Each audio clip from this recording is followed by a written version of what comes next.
Israel Iran war किसी vacuum में शुरू नहीं हुआ है।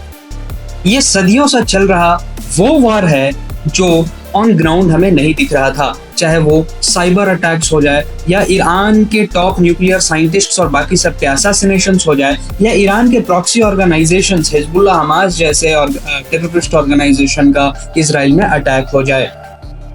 एट इट्स हर्ट इजराइल को हमेशा से डर रहा है कि ईरान कहीं न्यूक्लियर बॉम्ब न बना ले, जबकि ईरान और इजराइल का एक आइडियोलॉजिकल कॉन्फ्लिक्ट रहा है जो ईरान को बार बार परेशान करता है। सदियों से इंटरनेशनल कम्युनिटी इस चीज को देख रही थी और इंतजार कर रही थी कि कब ऐसा मौका आएगा जब ईरान को न्यूक्लियर मिसाइल बनाने से रोका जाए, और ये दिन आया। वो दिन था 13 जून 2025। इस दिन इजराइल को इंटेलिजेंस मिली कि ईरान न्यूक्लियर बॉम्ब बनाने के बहुत ज्यादा करीब है, और जैसे ही ये इंटेलिजेंस इजराइल को मिलती है उसने तुरंत ही ईरान पे एयर स्ट्राइक्स शुरू कर दिए। और इस बार इजराइल ईरान के प्रॉक्सी यानी कि Hamas in Gaza and Hezbollah in Lebanon को टारगेट नहीं कर रहा था, बल्कि डीप इनसाइड ईरानियन लैंड को, ईरानियन बिल्डिंग्स को, ईरानियन इंडिविजुअल्स को, साइंटिस्ट्स को टारगेट कर रहा था। और ये अटैक ऐसा था जिसमें ईरान के मिलिट्री जनरल्स मारे गए, टॉप न्यूक्लियर साइंटिस्ट्स मारे गए, और ये वॉर को ईरान इग्नोर नहीं कर सकता था क्योंकि ये बहुत बड़ा अटैक था। और इसके रिस्पॉन्स में ईरान ने भी बहुत सारे बैलिस्टिक मिसाइल्स इजराइल पे मारना शुरू किया।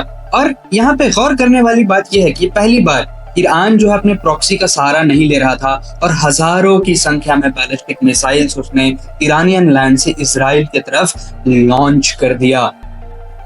अब इजराइल में डीप इनसाइड ये कोई कोवर्ट ऑपरेशन नहीं हो रहा था, ये स्टेट टू स्टेट एक डायरेक्ट वॉर ईरान और इजराइल का हो रहा था। ये एक ऐसा समय था जिसको इंटरनेशनल कम्युनिटी हमेशा से अवॉइड करना चाहती थी। डिप्लोमेटिक रिलेशन एस्टैब्लिश करने की कोशिश ईरान और इजराइल के बीच में हमेशा से करती रही है, लेकिन अब ऐसा वक्त था जब इजराइल और ईरान आमने सामने थे और इंटरनेशनल कम्युनिटी के पास एक ही चारा था कि वो इसे देखते रहें।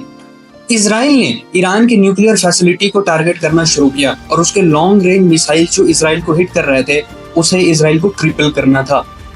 इजराइल के पास इंटेलिजेंस थी कि ईरान 60% यूरेनियम एनरिचमेंट वाला डिवाइस बना लिया है, और ये इजराइल के लिए एक बहुत बड़ा खतरा है क्योंकि ईरान के पास न्यूक्लियर बॉम्ब आने का मतलब है इजराइल के एक्सिस्टेंस पे खतरा। ईरान ने दुनिया को ये बताया कि ये उसकी एक डिफेंसिव वॉर है। अपने न्यूक्लियर प्रोग्राम को वो वैसे ही चलाता रहा और दुनिया को बताता रहा कि हम इजराइल के अटैक का जवाब दे रहे हैं, हम पहला अटैक नहीं कर रहे हैं। ईरान ने हजारों की संख्या में इजराइल की तरफ बैलिस्टिक मिसाइल्स और ड्रोन बरसाने शुरू कर दिए। ईरान इजराइल के लैंड में डीप इनसाइड घुसने लगा, हाफिया, तेल अवीव जैसे इलाकों को टारगेट करने लगा।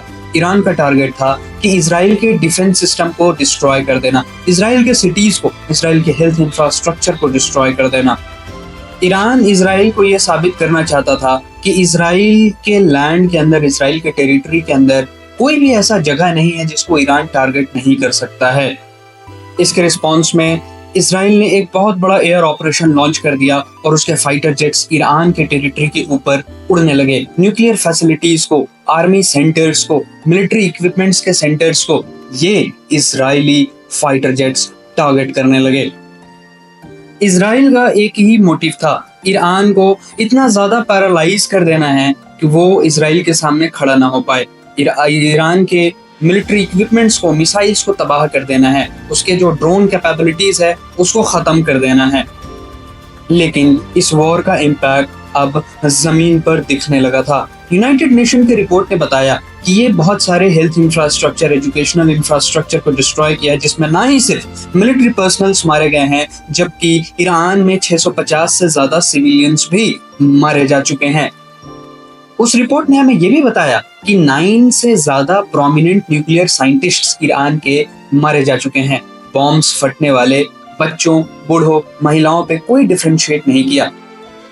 ईरान के फटने वाले मिसाइल्स इजराइल में हेवी डैमेज करते हैं। यहाँ पे इजराइल का डिफेंस सिस्टम फेल होता हुआ दिखा, और इजराइल में भी एक हॉस्पिटल में अटैक होने के बाद वहाँ तकरीबन 24 लोग मारे गए और 250 से ज्यादा लोग आज भी जख्मी हैं। यहाँ पे अब इजराइल को 2 फ्रंट वॉर लड़नी पड़ रही थी। एक तरफ वो हमास से लड़ रहा था फलस्तीन में, दूसरी तरफ अब उसकी मिलिट्री इसराइल से भी लड़ना शुरू कर दी थी। लेकिन आम आदमी के बीच में ये डर बार बार होने लगा कि कब बम कहां फट जाए। एसेंशियल कमोडिटीज की कमी होने लगी। ये उस रीजन में रह रहे सारे सिविलियन पीपल को एक डर के आगोश में ले लेता है और एसेंशियल कमोडिटीज के कमी होने के कारण वो फ्रस्ट्रेट भी होते जाते हैं। इसराइल की तरफ से बार बार ये स्टेटमेंट आता है कि वो ईरान के सुप्रीम लीडर को टारगेट कर रहा है और न्यूक्लियर फैसिलिटीज को मारना चाहता है, और ये ऑन ग्राउंड एक्शन में भी दिखता है क्योंकि इसराइल ईरान के बहुत सारे न्यूक्लियर फैसिलिटीज को टारगेट करता है और डिस्ट्रॉय कर देता है। Although international atomic energy agency IAEA ने बताया कि अभी कोई न्यूक्लियर रेडिएशन ईरान में नहीं हुआ है, लेकिन ये एक अनप्रेडिक्टेबल वॉर के तरफ पूरी दुनिया बढ़ रही है जिसमें न्यूक्लियर एस्केलेशन का खतरा बना हुआ है। इंटरनेशनल कम्युनिटी ये सब देख रही होती है और बहुत ही एग्रेसिवली इस पर रिएक्ट करती है। रशिया ने कहा कि अगर बुशहर में वो अटैक करते हैं, इजरायली फाइटर प्लेन्स अटैक करते हैं, जो चेर्नोबिल जैसा डिजास्टर होगा। बुशहर में ईरान का एक बहुत बड़ा न्यूक्लियर फैसिलिटी सेंटर है जो रशिया बना रहा है। IAEA ने भी ये कहा कि अगर इजराइल ईरान के न्यूक्लियर फैसिलिटी सेंटर को तबाह करने की कोशिश करता है तो इंटरनेशनल नॉर्म्स का वायलेशन होगा। लेकिन ये बात भी सच है कि इजराइल नॉन प्रोलिफरेशन ट्रीटी का सिग्नेटरी नहीं है, तो इसलिए इस पे बाध्य वो नहीं होता है। ये वॉर ईरान और इजराइल सिर्फ ग्राउंड पे या हवा पे नहीं लड़ रहे हैं, यह एक साइबर वॉर भी है, इंफॉर्मेशन वॉर भी है, जिसमें दोनों कंट्रीज अपना बेस्ट परफॉर्म कर रहे हैं। ईरान ने अपने देश में 36 घंटे के लिए इंटरनेट ब्लैकआउट कर दिया। ये ईरान ने इसलिए किया ताकि ईरान के अंदर का इंफॉर्मेशन बाहर ना जा पाए। दूसरा, वहाँ के सिटीजन्स को पता नहीं चल पाए कि कहाँ कितनी हानि हो रहा है, ताकि वहाँ के सिटीजन्स का मनोबल बना रहे और वॉर के लिए वो हमेशा सपोर्टिव रहे। ये सब इंटरनेशनल कम्युनिटी बाहर से बखूबी देख रही थी। दोनों देश यहाँ नहीं रुकते हैं, ये दोनों एक दूसरे के मीडिया ऑर्गेनाइजेशंस को टारगेट करने लगते हैं। सिर्फ ऑर्गेनाइजेशंस ही नहीं, मीडिया के बिल्डिंग्स को भी बहुत अच्छे तरीके से टारगेट करते हैं और अपना अपना स्ट्रेंथ एक दूसरे के ऊपर दिखाने की कोशिश करते हैं। वॉर यही खत्म नहीं होता, ये ईरान के प्रॉक्सी को एक्टिवेट कर देता है। ईरान के बहुत सारे प्रॉक्सीज हैं जिसमें बड़े बड़े नाम जो है वो हिजबुल्लाह और हमास है।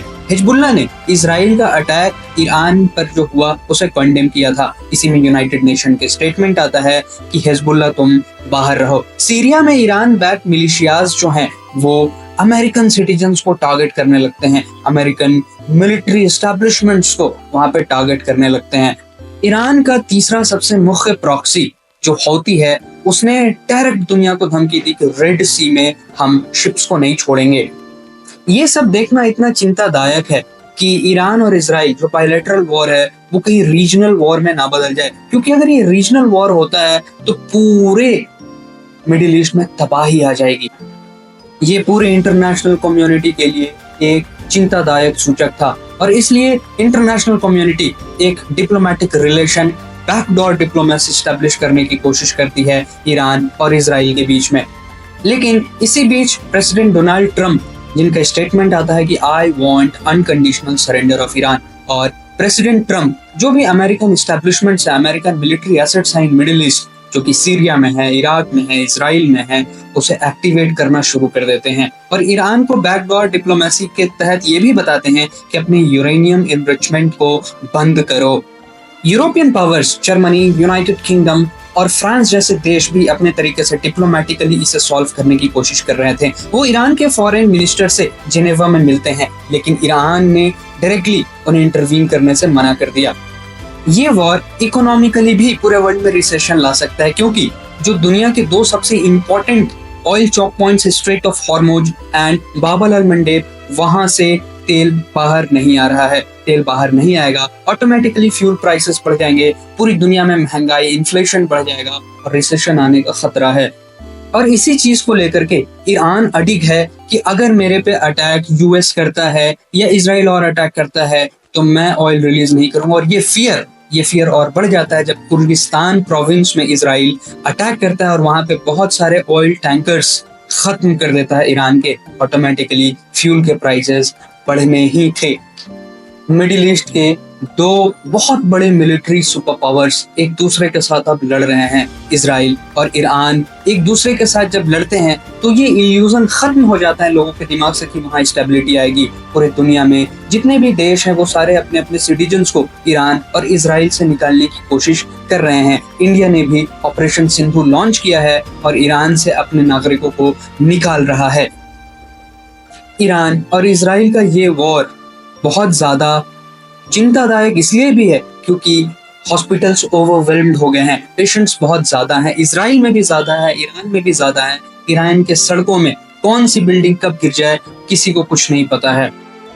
ये वॉर हमें ये बताती है कि जो शैडो वॉर पिछले 20 साल 30 सालों से चल रहा था वो अचानक एक कन्वेंशनल वॉर बनता है और कन्वेंशनल वॉर बनने के बाद किस तरीके से हम न्यूक्लियर एस्केलेशन की तरफ बढ़ने लगते हैं और न्यूक्लियर वॉर का खतरा हमारे सर पर मंडराने लगता है। मिडिल ईस्ट के जो पॉलिसी मेकर्स हैं उनकी फ्रेजालिटी पूरे दुनिया के सामने आ जाती है और एक ग्लोबल कोऑपरेशन की डिमांड पूरी दुनिया में बढ़ने लगती है। ईरान और इजराइल का वॉर सिर्फ ईरान और इजराइल को इम्पैक्ट नहीं करता है, पूरे दुनिया को इम्पैक्ट करता है। चाहे वो फ्यूल प्राइसेस का बढ़ना हो या फिर अगर न्यूक्लियर एस्केलेशन होता है तो न्यूक्लियर रेडिएशन का खतरा पूरे एशिया में मंडराना हो, चाहे वो पूरे दुनिया के सिटीजन्स जो इजराइल और ईरान में रह रहे हो उनका सेफ रहना हो। We need a global cooperation to end this war.